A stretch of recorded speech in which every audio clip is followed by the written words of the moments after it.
Praise the Lord, Church. Today's Bible meditation is taken from Ezra chapters 8 and 9, Psalms chapter 100, and Titus chapter 1. If you're new to Living God family, a very warm welcome to you in Jesus' name. Hope this video will be a blessing to you as you hear and listen to the thoughts as we read through the Bible together. I encourage you to read the chapters during your personal devotion time and become recipients of listening to God's voice daily. Ezra chapter 8 verse 23. So we fasted and entreated our God for this, and he answered our prayer. Ezra chapter 9 verse 9.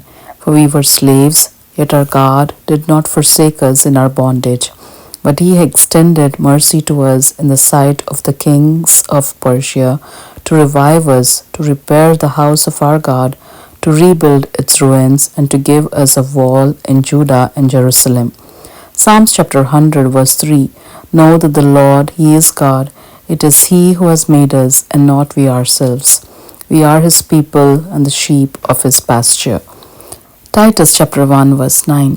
Holding fast the faithful word as he has been taught, that he may be able by sound doctrine both to exhort and convict those who contradict.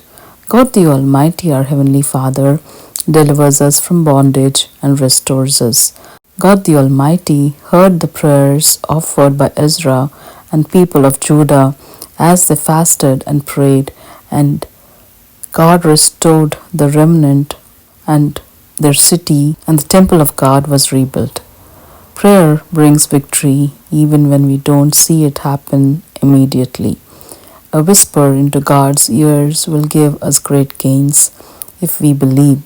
May we hold fast to our faith in Jesus Christ and be guided in our faith through the sweet presence of God the Holy Spirit, leading us all along the way into greener pastures and giving us life of joy and contentment both now and forevermore.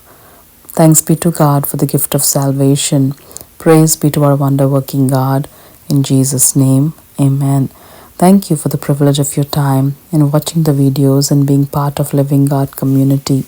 God bless you all abundantly, as we are all created to be holy and happy in Christ Jesus. Amen.